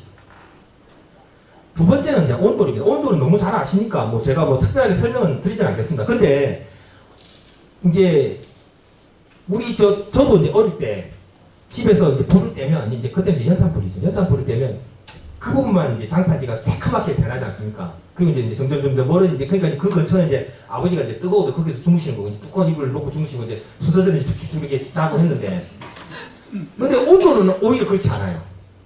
열이 처음부터 끝까지 이렇게 거의 고르게 갑니다. 고래를 잘 만들면, 구두를 잘 만들면 거의 고르게 갑니다. 그게 왜 그러냐면, 요렇게 이제 구조적으로 이렇게 열이 요렇게 이제 여기서 불 때면 바로 직타로 이렇게 가는 것이 아니고, 처음에는 엄청 높게 이렇게 높게 만들었어요. 분홍기라고 하는데, 그래가지고 바로 열기가 바로 치지 못하게 해놓습니다. 그러니까 여기는 이제 엄청 뜨거우니까 이 공간이 깊죠. 그러니까 이제 위에는 이제 조금이라도 좀 덜 뜨거우니까 이제 여기는 그나마 그렇게 안 뜨겁고, 이제 이 열이 이제 계속 이제 오르기 시작하면 이게 이제 여기 이제 넘어가기 시작합니다. 열이 어디로 가야 되니까요. 그러니까 이렇게 가게 되면 요때부터는 탁 넘는 순간부터 이제 서서히 이렇게 이제 올라가는 거죠. 예, 고래를 이렇게 짭니다. 그래서 요렇게 바닥을 만들고 여기를 툭 떨어뜨리는데, 여기는 뭐냐? 재가 떨어지는 공간입니다. 예. 그래서 이제 한 바퀴를 쭉 돕니다. 그러면 이제 여기 이제 굴뚝에서 이제 압이 이제 작은 구멍으로 이제 이렇게 밖으로 이제 외기로 되어 있기 때문에 여기 이제 압이 이제 높아지니까 이쪽으로 바람이 빠질 수밖에 없거든요. 그럼 이제 그 힘에 따라서 요 안에 있는 열기들이 이제 이렇게 이제 서로 이제 돌면서 이렇게 열기들을 고루방에 이제 나눠주게 되는 거죠. 그런 것들이 요 잘 만든 굴뚝 같은 게, 부뚜막이나 온돌 같은 경우에는 이렇게 잘 만들어져 있습니다. 그 산청에 하동에 가시면 한 7불 사이 가면 아자방지라는 곳이 있습니다. 아십니까? 아자방지가 뭐냐면, 아자방이 뭐냐면 그 평면이 아자로 생겼다. 우리 한자로 아자로 생겼다고 해서 아자방지거든요. 거기는 뭐냐면 이제 스님들이 겨울에 이제 문을 잠그고 동굴이나 이런 데 가서 이제 기도를 하시잖아요. 그걸 우리가 동황거라고 하는데, 동황거 기간 내내 이제 거기서 기도를 했다고 합니다. 나오지 않고. 그러면 이제 춥잖아요. 그러니까 이제 밑에서 불을 떼는데, 그 불을 떼면 뭐 300, 이거 석달을 100일을 갔다 그러거든요. 그러니까 동황거 내도록 한번 불을 떼면 이게 열기가 남아있는데, 그래서 어떻게 거기 가보시면 사람 키로도 됩니다. 이거 들어가는 곳이, 불 떼러 가는 곳이. 그래서 장작을 쫙 안에서부터 쭉 쌌습니다. 그래가지고 불을 떼고 문을 닫아버립니다. 그러면 공기가 없기 때문에 확 타고 천천히 타는 거죠. 그러면 겨울 내도록 이게 더 이상 들어가지 않아도 계속 열을 내서 이제 따뜻하게 이렇게 만들어준다라고 합니다. 지금 거기 체험할 수 있는 공간도 만들어 놓았고, 원래 만들어져 있던 것도 문화재로 지정이 되어서 보관하고 있습니다. 유지되고 있습니다. 이제 대청은 뭐 너무 잘 아실 거예요. 대청은 앉아 있으면 시원하잖아요, 그죠? 시원한 이유가 뭐냐? 일단 우리나라 마당은 특징이 뭐냐면 나무가 없습니다. 나무를 심으면 안 됩니다. 그죠? 마당에 나무 잘 없지 않습니까? 뭐 있어봐야 한 그루 두 그루. 그러니까 일본 같은 경우에는 확 정원을 만들고 하기도 하고, 중국 같은 경우는 그 앞에다 연못도 파고 뭐 이래가지고 뭐 붕어, 금붕어도 뛰는 것도 거기 다리를 건드리기도 하고 그러잖아요. 신선들이 노는 것처럼 이렇게 만들어 놓고, 일본도 예쁘게 정원을 만듭니다. 근데 우리나라는 삭막하리 많지 마당에 나무가 없습니다. 나무가 있다고 하더라도 당장 옆에 대충 이렇게 심지 한가운데 나무 심지는 않습니다. 그거 왜 그러냐? 일단 마당이 뜨거워져야 돼요, 우리나라는. 네. 햇빛을 받아서 마당이 엄청 뜨거워야 그 열이 어디로 가야 되지 않습니까? 그 열이 위로 가겠죠. 그럼 이 열이 위로 올라갈 때, 요 마루가 있어요. 마루 밑은 그늘이기 때문에 조금 온도가 낮죠. 이게 뒤쪽에 조그마한 문을 냅니다. 대청 가보면. 그죠? 다 문이 있죠. 그리고 뒤쪽은 어둡습니다. 습하죠. 근데 여기서 이렇게 흐릅니다. 열이. 바람이 불게 되는 거죠. 압이 달라지면서. 그게 이제 과학적으로는 이제 뭐 이런 게 있다고 하는데, 뭐 제가 볼 때는 이런 것까지 생각하시면서 하지는 않으시겠죠. 예. 뭐 배를 후회지는 거 저는 잘 모르겠습니다. 예. 어쨌든 압이 높아지면 빨라지고, 예. 압이 낮아지면 느리게 하고, 그게 이제 속도의 압의 차이가 생기기 때문에 어딘가에서 어딘가로 공기가 흐르게 된다. 그 구조의 핵심이 대청과 마루, 그 대청과 마당, 예. 그렇게 만들어져 있어야만 바람이 불게 된다. 여기 보시면 이게 문화재로 지정된 칩인데, 이게 뭔데라고 얘기하실 수 있을 것 같아요. 일단은 이렇게 간단하게 미역자네 남부는 아니구나라는 느낌으로. 네, 남부는 아니겠다. 조금 경상북도쯤 넘어서 지어지겠네 이런 생각 들어요. 그리고 보면 여기가 옆에 창고인데, 보시면 여기하고 일자가 아니에요. 약간 이렇게 돼 있어요. 그죠? 그러면 뭐냐? 여기는 압이 낮고 여기 가면 압이 높아지죠. 가면 어떻게 되겠습니까? 바람이 불어요. 네. 여기 앉아있으면 바람이 불어요. 희한하죠. 네. 여기 시원하게 일부러 이렇게 만들어놨어요. 이렇게. 일부러 이렇게 배치를 틀어서 해놨습니다. 네. 알고 했는지 모르고 했는지는 모르겠어요. 그렇잖아요. 그 분의 생각을 우리는 알 수 없으니까. 근데 이렇게 지으니까 시원하다는 건 아신 거죠. 네. 사대부 양반가인데 일자로 짓고 싶지 않으셨겠어요, 그죠? 이렇게 딱 정연하게 집을 지어놨는데, 근데 이것만 이렇게 탁, 예, 참 재밌는 것 같아요, 이런 거. 얼마나 시원하겠습니까, 그죠? 예. 마찬가지로 만드는 원리가, 예, 장애물입니다. 배인사. 여기 창문은 잘 안 보이는데, 그죠? 안쪽은 어떻게 되냐? 위가 작고 아래가 큽니다. 바깥쪽은 위가 크고 안쪽이 작아요. 그러니까 바람이 이렇게 들어와서 이렇게 나가려고 하는 거예요. 예. 넓은 곳에서 좁은 곳으로 들어 넓은 곳으로, 이렇게 좁은 곳에서 넓은 곳에서 좁은 곳으로, 이렇게 공기가 대류를 하면서 안에 있는 장경판들을 보호를 해주는 거죠. 저희가 한번 여기 지금은 인사에서 폐쇄를 했지만, 이 장경판을 외부에 모시는 게 너무 위험하니까, 불탈 수도 있고 하니까, 보관소를 설계해서 공사까지 다 했습니다. 실제로 건물도 있습니다. 배장 안에 가면. 근데 어디다 지냐면 외부에 안 보이고 이 도난의 우려를 이제 의식해서 지하에다 이걸 지은 거예요. 난리가 나는 물이 생기고 예, 온 그냥 바닥이 다 보이고 아무리 강원항 습기를 돌리고 아무리 무슨 장치를 해도 안 되는 거죠. 습기가 찰 수밖에 없어요. 안 되니까 포기 만들어 놓고 그냥 포기한 거예요. 예. 이 기술을 따라갈 수 없는 거예요. 바닥에도 보시면 모래 색깔로 차력을 이렇게 순서대로 이렇게 쌓아놨어요. 바닥을 우리가 파서 조사를 해봤어요. 그러니까 이제 뭐냐면 습기가 빨리 빠지고 또 병충해나 이런 것들이 곰팡이가 생기지 않게끔 이런 숯이나 이런 것들을 이렇게 깔아놨어요. 예. 그리고 그 주변으로 배수로가 이렇게 우리가 안거라고 하는데 배수로를 이렇게 안 보이게 묻어놨어요. 배수로가. 그래서 땅으로 물이 흡수가 되면 그게 그대로 있는 게 아니라 안 보이는 배수로를 타고 물이 빠지게 되어 있습니다. 그것까지 찾아냈어요. 그러니까 여기를 자기들이 보관하기 위해서 어마어마하게 많은 고민을 하셨죠. 예. 그게 과학적으로 참 잘 숨어 있는 겁니다. 처마에 대한 얘기들은 우리가 이제 기본적으로 여기는 약 한 처마의 길이가 기둥에서 약 30도 정도 이렇게 기울어져 이렇게 선이 기울어지면 되거든요. 그게 뭐냐면 우리나라 햇빛이 제일 뜨거울 때 얘 각도입니다. 예. 그럼 이걸 더 길게 빼면 되잖아. 그러면 겨울 때 안 들어와요. 그러니까 겨울 때 들어오고 여름에 막아주고 얘 처마의 길입니다. 예. 그렇게 됩니다. 그래서 이제 우리 아까 말씀드렸죠, 그죠? 우리 이렇게 안곡이 이렇게 있고, 예. 여기도 곡선이 이렇게 되어 있습니다. 요 곡선 그냥 뭐 일본처럼 일자로 하지 왜 이렇게 했을까? 우리나라는 이제 자연스러움이 좋았던 것 같아요. 거기에다가 플러스가 뭐가 있냐면 일자 여기서부터 구슬을 놓고 이렇게 또르륵 굴리면 일자로 또르륵 굴르는 거하고 이렇게 곡선으로 굴르는 거 어떻게 더 빨리 도착할까요? 곡선이 더 많습니다. 그래서 물이 더 빨리 내려옵니다. 그래서 훨씬 방수에 더 좋은 구조인 거죠. 일자보다. 예, 그렇습니다. 수학적으로 그렇다고 합니다. 저도 잘 모르겠습니다. 예. 그렇다고 합니다. 물론 알고 있는지는 모르겠지만 예. 그런 과학적인 모습을 가지고 있습니다. 요거는 조금 어려운 얘기라서 제가 조금 간단하게 말씀드리면 이렇게 하겠습니다.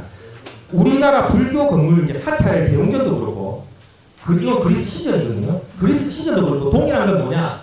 신을 모시는 공간이잖아요. 신을 모시는 공간은 어쨌든 최대한 왜곡 없이 짓고 싶어 하는 게 사람의 마음입니다. 예. 대충 짓고 싶지 않거든요. 그래서 누가 봐도 정확하게 정사각형으로 보이고 싶고 누가 봐도 정확하게 동그라미로 보이고 싶고 하는 게 욕심이 있었어요. 사람들이. 그런데 건물을 크게 짓다 보니까 수평선이 쭉 생기면 여기서 사람 가운데서 이 신전을 위로 탁 올려보니까 기둥이 막 휘어져 보이기도 하고 일자로 지으면 휘어 보이고 또 양끝은 이렇게 머니까 약간 처져 보이기도 하고 또 이렇게 쭉 열줄들이 쭉 서 있는데 저 끝에 것들은 여기보다 간격이 더 좁은 것 같기도 하고 더 넓은 것 같기도 하고 이게 막 헷갈리는 거예요 사람들이. 그러니까 그리스는 어떤 식으로 하냐면 그 왜곡을 반대로 건물을 짓습니다. 과장해서 지금 이렇게 건물을 짓는다는 거예요. 이렇게 가운데가 조금 볼록하고 끝으로 갈수록 이렇게 처지게 만듭니다. 그래서 여기서 가운데서 봤을 때 쭉 일자로 보이게 한다는 거죠. 예. 왜곡으로 보정을 하는 겁니다. 기둥도 일자로 쭉 안 만듭니다. 가운데를 살짝 볼록하게 만듭니다. 그래야 일자로 보입니다. 예, 실제로. 그래서 그런 몇 가지의 방법들이 있습니다. 또 기둥을 끝으로 가서 기둥을 좀 더 붙인다든지 서로 이런 것들 이런 기법을 통해서 원하는 건 뭐냐? 정확하게 똑같은 형태로 보이기를 원한다는 거예요. 근데 우리나라도 마찬가지라고 제가 말씀드렸는데 그럼 우리나라는 아니잖아. 우리나라는 오히려 그 왜곡을 더 강조를 합니다. 네모로 보이게 하지 않고 저쪽은 처마가 처질 것 같아서 올라간 것처럼 보니까 약간 밑으로 이렇게 살짝 밑으로 내려서 일자로 보이겠는데 우리는 그게 아니고 더 올려버리는 거죠. 그러니까 우리는 직선 아니야 확 휘었어 라고 얘기합니다. 그래서 어떻게 되느냐 여기 잘 보이시는지 모르겠어요. 이렇게 하면 잘 넘어가요. 그래서 이걸 이렇게 보면 이렇게 돼 있어요. 이렇게. 일자가 아닙니다. 한번 다음에 가서 사찰에 가서 보세요. 이렇게 되어 있는 건물들은 오래되고 좋은 건물입니다. 대충 지은 건물들은 이렇게 안 합니다. 여기 끝에는 살짝 탁 올립니다. 예. 여기는 일자로 쭉 가다가 갑자기 탁 올립니다. 예. 그렇게 해서 지붕을 끝을 이렇게 살짝 날렵하게 만들어주죠. 아니, 우리가 아까 말한 안목을 이렇게 과하게 탁 끼는데, 이렇게 할 정도면 이건 어마어마한 건물입니다. 이건 제가 보기 모르시겠 건물. 예. 이렇게 합니다. 예, 지금은. 그래서 이게 이제 우리가 용어로 뭐냐? 귀소순이라고. 귀 쪽을 올린다고 해서 귀소순이라고. 그래서 지붕이 날렵하게 이렇게 보이게끔 이렇게 해줄 거예요. 안솔림은 뭐냐면, 여기 지금 제가, 여기 보면 여기 노란선이 두 개지 않습니까? 요게 원래 수직선입니다. 요거는 뭐냐? 지금 기둥이에요, 원래 선. 이게 그럼, 건물이 기울었네? 가 아니고 기울인 겁니다. 안쪽으로 이렇게 살짝 모아서, 요 끝에서 보았을 때 저쪽에 있는 모서리가 이렇게 벌어진 것처럼 안 보이기 위해서 왜곡을 한 겁니다. 일부러. 이렇게 모았어요. 그리스는 간격을 이렇게 줄여서 만들었고, 우리는 기둥을 살짝 이렇게 기울인 거예요. 근데 앞에서 봤을 때 이렇게 왼쪽 오른쪽으로만 기운 게 아니고 안쪽으로도 기울어져 있어요. 그러니까 45도로 기울어져 있습니다. 예. 그러면 시각적으로도 왜곡을 잡아주고 또 두 번째로 구조적으로도 더 안전합니다. 안쪽을 약간 모금으로 되어 있습니다. 예. 그래서 이렇게 벌어져 있는 것보다는 안쪽으로 살짝 모아져 있는 게 하중을 받는 게 더 유리하다고 생각을 해서 안솔림을 주고 끝에는 귀소선을 주어서 좀 더 예쁜 곡선을 만들려고 노력을 했습니다. 그래서 곡선으로 우리는 착시를 과장해서 이제 만들었다는 거죠. 우리 이 안곡 나오네요, 그죠? 예. 안곡을 만든다는 거죠. 안곡. 예. 그리고 안나비 여기 안쪽에 이렇게 보면 이렇게 지붕이 그려집니다. 이게 이제 밑에서 지붕이 이렇게 보거든요. 예. 그래서 이렇게 안으로 이렇게 사방이 들어가 있죠. 이걸 우리가 안허리라고. 요게 안곡입니다. 안곡. 이렇게. 그래서 우리나라는 곡선을 과장해서 만들어서 아름답게 만들고, 서양 건축에서는 곡선을 보정해서 직선처럼 반드시 보이도록 만드는 거죠. 예. 그래서 그런 이제 혹자들은 그런 얘기합니다. 그럼 왜 그리스 건물은 왜 그렇게까지 집착을 해서 했냐? 그런 이야기를 하거든요. 물론 이제 첫 번째로는 신전이기도 하지만 그리스가 위치가 어디입니까? 저 지중해에 있지 않습니까? 그러니까 날씨가 너무 좋은 거죠, 거기는. 예. 그래서 날씨가 너무 좋기 때문에 우리나라처럼 춥거나 더워서 건물 안으로 들어가서 생활을 하는 것이 아니고 밖에서 그냥 뭐 팬티만 입고 이렇게 햇빛 쬐면서 그렇게 지내잖아요, 그 사람들은요. 그때는 그렇게 지냈을 거 아닙니까? 건물을 사용한다는 개념보다는 밖에서 보는 약간 조각품 같은 느낌을 받았을 거라고 봅니다. 그래서 밖에서 보았을 때 되게 아름답게 만들려고 굉장히 노력을 많이 합니다. 네, 그래서 특히 그리스가 더 그렇죠. 왜? 신을 모시는 신전이 중심으로 된 건축물이기 때문에 거기 이 두 개가 결합이 되는 거죠. 밖에서 보았을 때 아름답고 신을 모시는 곳이니까 훨씬 확실하게 완벽한 형태의 모습으로 우리가 만들겠다라고 하는 두 가지 욕심. 그러니까 기구적인 조건 그리고 건물의 기능적인 조건 이 두 개가 붙어서 이런 아름다운 건축물을 만들어냈다고 생각합니다. 다음에 혹시 파르테논, 여기 파르테논 신전인데 파르테논 신전을 가보시면 제 말이 조금 이해가 될 수 있을 것 같아요. 정확하게 육면체처럼 보이려고 되게 노력했다라고 그런 개념 가지고 한번 보시면 조금 그런 그것도 보일 수 있을 거라고 생각합니다. 여기 조금 어려운 얘기인데 아시면 좋을 것 같아요. 제가 조금 복잡한 얘기 좀 해보겠습니다. 여기가 어디냐면 이제 진주에 있는 청곡사라고 하는 절입니다. 청곡사 대웅절인데 무슨 얘기를 하고 싶냐면 제가 이제 17세기 이후에 우리나라 사찰들이 대웅절이 다 새로 지어졌다고 제가 말씀을 드렸잖아요. 그러면 그 중에서도 또 잘 지은 건물이 있을 것이고 잘 못 지은 건물이 있겠죠. 그러면 잘 지은 건물들은 어쨌든 지금 어떻게 보면 뭐 국보나 보물로 지정이 되어 있을 것이고 뭐 지정이 안 된 건물들은 조금 떨어지는구나라고 생각하시면 그게 제일 편하게 갑니다. 그럼 뭐가 잘 지었냐라고 물어보신다면 제가 그 중에 하나로 이거는 그냥 아주 단편적인 겁니다. 하나로 얘기를 드리겠습니다. 여기 보시면 아까 말씀드린 대로 기둥 위에 포가 있고 기둥 위에 포가 있습니다. 그리고 기둥과 기둥 사이에도 이렇게 포가 있죠. 그래서 다 포개입니다. 포가 많아서 그래서 이렇게 쭉 있는 거죠. 그래서 여기 가운데 이렇게 칸이 있고 여기 이제 대웅전이라 적혀있는 거고 여기 측면에 칸이 있습니다. 여기 이거 기둥과 기둥 사이를 칸이라고 하거든요. 그래서 뭐 100칸집이 한 99칸집이라는데 기둥과 기둥 사이를 우리가 칸이라고 하는데 가운데 문을 열면 누가 있습니까? 부처님 있잖아요. 부처님이 있는 칸은 어칸이라고 해가지고 옆에 있는 칸보다 넓습니다. 칸이 더 넓어요. 여기 길이보다 넓습니다. 그러면 그래 뭐 넓게 만들 수 있지라고 생각하시는데 문제가 하나가 발생합니다. 뭐가 문제가 발생하냐? 다 포기해서 기둥 위에 점차를 이렇게 공포를 올리는데 여기는 넓고 여기는 좁으니까 여기에 있는 공포하고 공포 사이에 이 간격이 차이가 나잖아요, 그죠?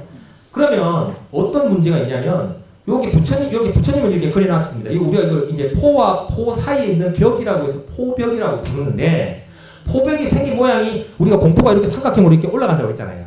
그러니까 그 남는 공간이 그냥 삼각형이 남는 거죠. 이렇게 양쪽으로 이렇게 올라가면 그래서 그 삼각형이 정말 절묘하게도 부처님 앉아있는 모습을 그리면 딱 맞는 거예요.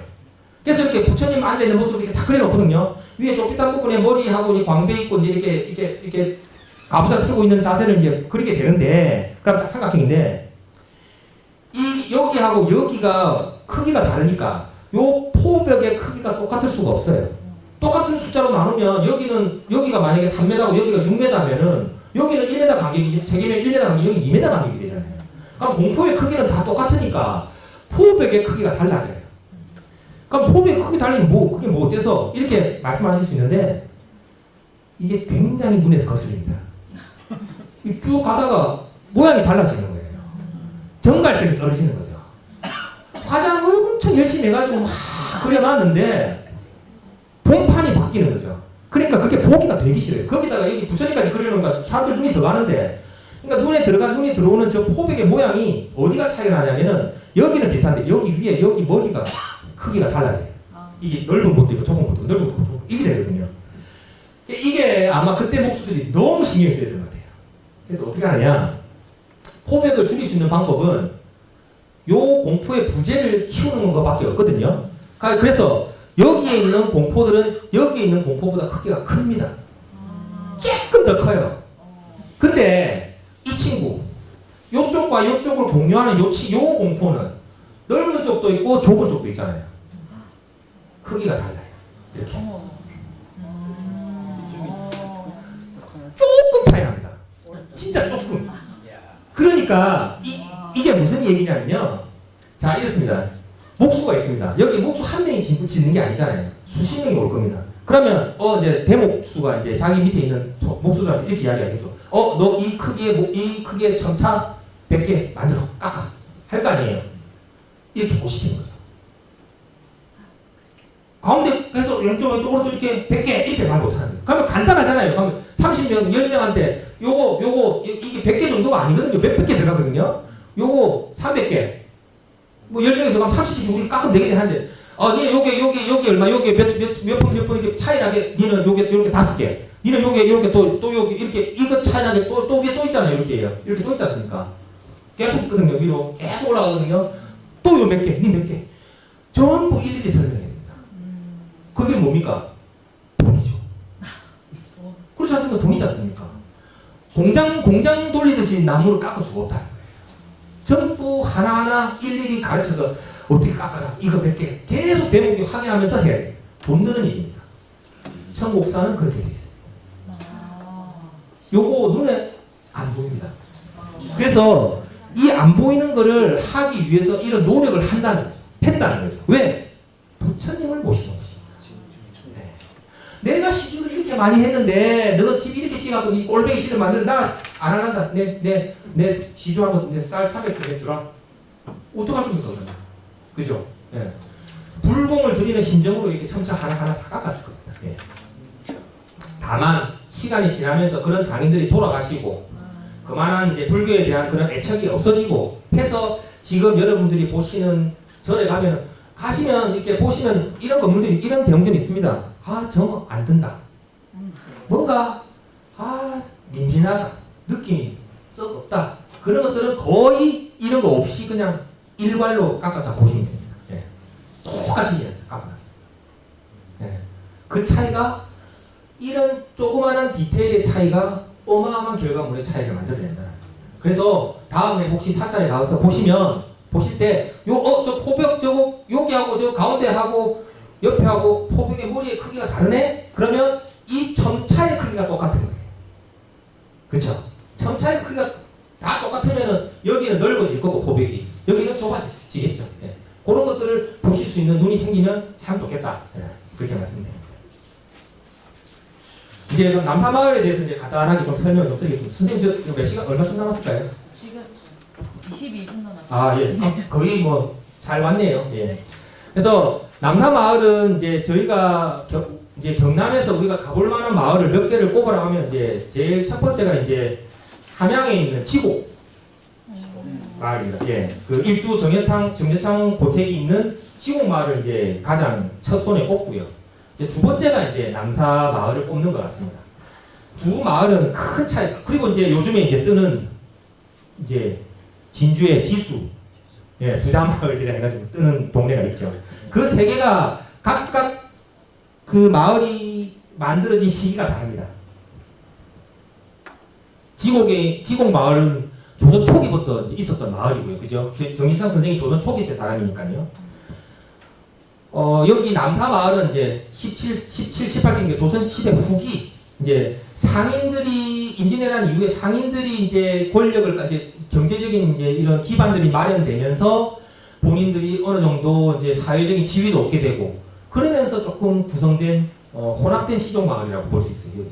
그러니까 지곡은 완전히 전통적인 그 양반가를 중심으로 한 집이 있고 그 주변에 이제 그 분들을 모시고 살았던 분들이 주변에 마을을 이루면서 살았던 마을이라고 본다면 여기는 내 좀 사는데 이제 내 좀 돈 좀 벌었는데 내 좀 여기 좀 그래도 내 뭐 좀 하는데 라고 할 수 있는 분들이 이제 17, 18세기 생기면서 그런 분들이 이렇게 좀 모이면서 살게 된 마을인 것 같아요.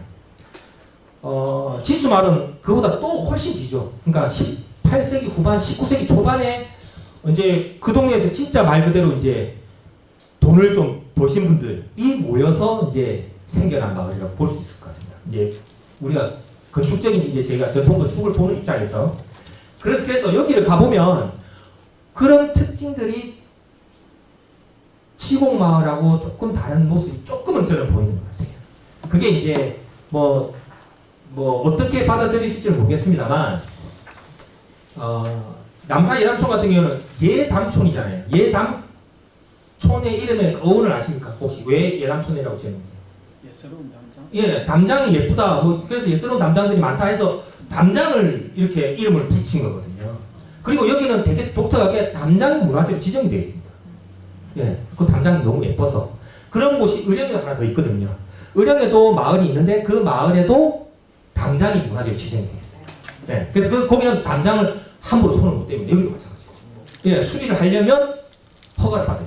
담장이. 근데 여기는 왜 담장이 아름답냐면 1차적으로 담장이 높아요. 그 이유는 정확하게 모르겠어요.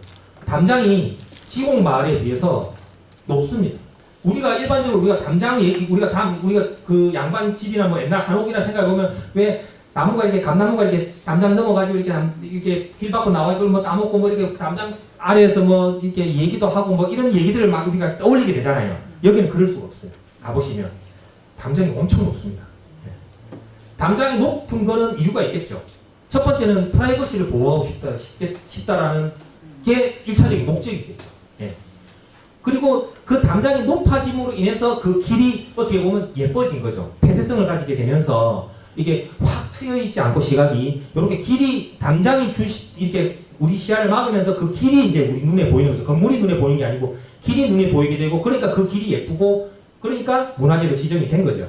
그래서 그 담장의 높이가 높아진 것에 대해서는 정확하게는 알 수 없지만 담장이 높아짐으로 인해서 그 집의 사생활 보호는 아마 높아졌을 것이다 라고 이제 저희들이 추정을 하게 되는 것이죠. 그게 아마 그때 그 시대에 여기에서 집성촌을 이루고 살았던 사람들의 어떤 목적이 좀 거기에 담겨있지 않겠는가 라고 저희가 이제 추정을 해보는 것이죠. 그래서 그런 좀 재밌는 부분이 있다라고 말씀을 드리고 그 외에 안에 이제 그 마을을 구성하고 있는 몇 개의 집들이 있습니다. 그래서 그 집들에 하나하나 뭐 이게 어떤 특징이 있고 이런 것은 아니에요. 왜냐하면 한옥이라는 것이 살림집이라는 것이 그 건물 자체로 굉장한 뭐 어떤 건축적인 특징을 가지고 있는 건 아니거든요. 지금 제가 쭉 지금까지 말씀드린 것처럼 기단에서부터 지붕까지 또 구조 또 뭐 재료 뭐 마당 대청 뭐 이런 것들이 구성이 되면서 비슷비슷한 집들이 만들어지고 그런 집들을 우리가 가서 보시면서 하는 마을을 이렇게 보시는 게 더 중요하다고 저는 생각을 합니다. 어쨌든 남사마을은 이제 앞쪽으로 강이 흐르고 뒤에 산이 있는 배산 임수를 딱 하고 있죠. 예, 그래서 또 그 강이 이렇게 하는 것이 이 땅이 이렇게 반월형의 모양으로 땅이 생겼습니다. 마을이. 그래서 그 마을의 모습이 반월의 모습이라고 해가지고 이 달이라는 게 반월이라는 것은 아직 차지도 기울지도 않은 거잖아요. 그러니까 이게 차도 안 되고 왜냐면 차면 다시 기울게 되니까 기울어도 안 되고 그래서 꼭 반월의 모양을 그 기운을 좀 유지하기 위해서 뭐 어디 부분을 채우지 않고 비워둔다라든지 뭐 이런 얘기들이 이제 안에서는 전하고 있거든요. 예, 그런 것들이 풍수하고 조금 연결되어 있는 부분도 있고 또 제가 옛날에 갔을 때도 어떤 말씀들을 하시냐면 우리는 우물 뚫지 않는다. 왜냐하면 이 반월이라는 모습이 마치 또 배같이 보이잖아요.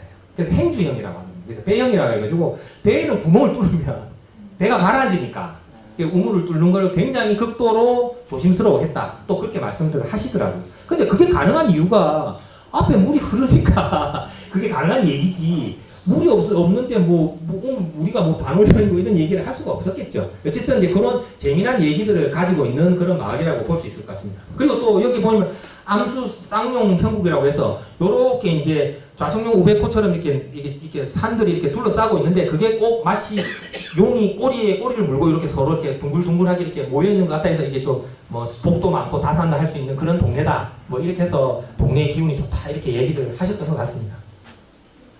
이렇게 생긴 거죠. 거기에서 보시면. 그래서 이렇게 강이 흐르고, 뭐, 하엘마을하고 거의 저는 거의 똑같다고 보입니다. 그래서 뒤쪽으로 넓은 이제 땅이 있고, 이런 것들이 이제 여기 경제적인 어떤 원천이 되었겠죠. 그래서 이렇게 산이 이렇게 병풍처럼 둘러주고, 그러니까 여기 이제 뭐, 모르기는 몰라도 좋은 집들은 이제 여기 안쪽에 그죠? 이런 데 있었겠죠. 예. 그러면서 이제 대청이나 이렇게 높은 사랑채 이제 누마루에 앉아서 이제 밑에 하인들이 일하는 거 이런 걸 감시하기도 하고 이제 그랬겠죠. 근데 이건 제 생각입니다. 저는 그 담장이 높았던 게 확실하게 프라이버시 때문이었던 것 같아요. 그러니까 손님들을 맞이하는 사랑채에서 손님들을 맞이하고 할 때 그런 부분들은 이제 외부에 노출시키고 하지 않았던 것 같은 느낌이 들어요. 예, 그래서 이제 그런 부분들이 아마 이 마을을 좀 독특한 어떤 모습을 만드는데 좀 일조를 하지 않았나 그런 부분도 들고 또 뭐 여러 성씨가 같이 살다 보니까 우리 집이 더 큰데? 뭐 우리 집이 담장이 더 높은데? 뭐 이랬을 수도 있죠. 그건 알 수가 없죠. 예. 그렇지만 제가 알고 있는 또 여러분들이 알고 있는 그런 담장의 높이나 그런 규모는 아니다. 예. 그래서 좀 재밌는 부분이 있다. 예. 그래서 자꾸 여러 가지 해석을 좀 해보고 싶은 그런 마을이라고 보시면 될 것 같습니다.